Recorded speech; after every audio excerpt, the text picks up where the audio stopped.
Kevin, don't you love this? I mean, he does start with these totally wild ideas, although when you really think about them, I mean, the Panama Canal Treaty, I remember when it was debated, Ronald Reagan debated with Bill Buckley about it and so forth.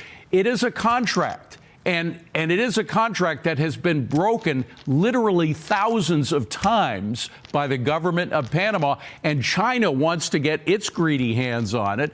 What do you think the possibility is of Donald Trump coming in and say, hey, look, you guys broke a contract, it's ours?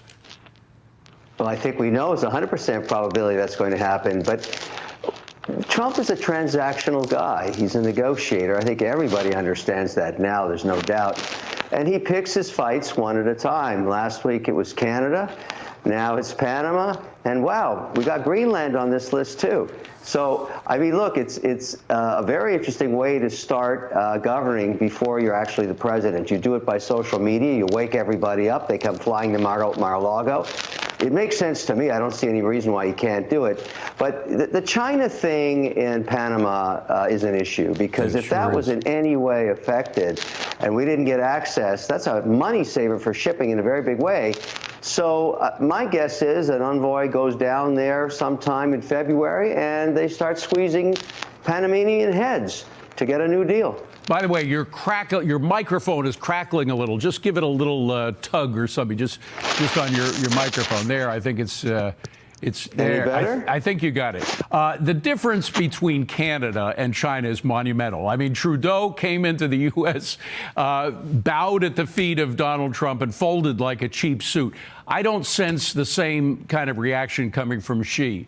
What's going to happen with Xi? They're going to play hardball. It is going to be hardball between the two presidents.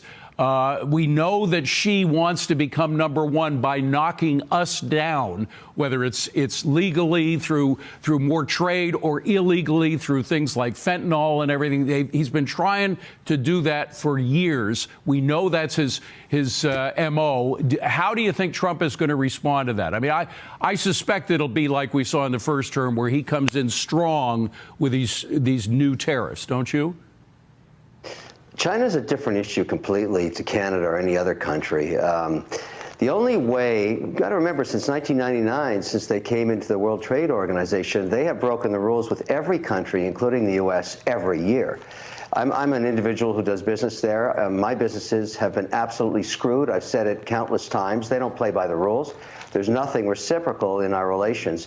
The only way to make it work with the supreme leader, as I like to call him, is to inflict massive economic pain and risk on him by imposing tariffs on sectors where many Chinese people are employed.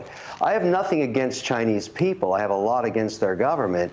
And the only way to put him at risk is to say, look, if you want to mess with the largest economy you trade with, then we're going to force a lot of people that make yoga mats or electronics or whatever else it is to be unemployed in your cities. They'll be rioting in the streets, they won't have any bread, and you will be out of power. That is the only way it's going to work. So very selected, high-impact weaponry, like tariffs, but you've got to be hardcore.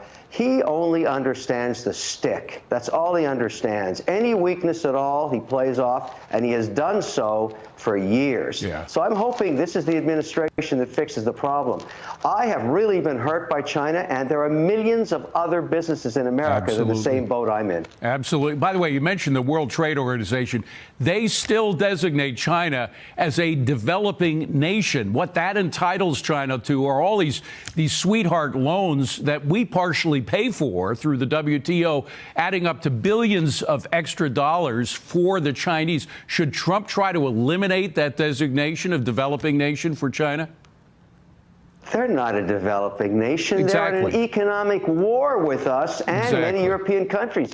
That's got to get fixed. All that stuff has to get fixed. 40 years of getting screwed. That's what's happened.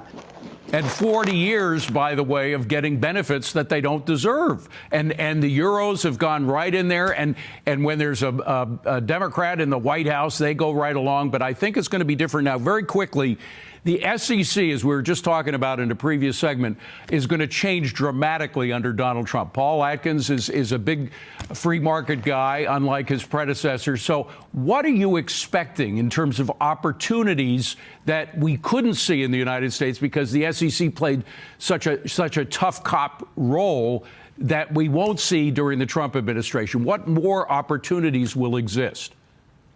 They'll exist because decisions will be made, particularly in the crypto and digital payment systems markets, where we should be leading worldwide and we're falling behind because we can't make up our minds.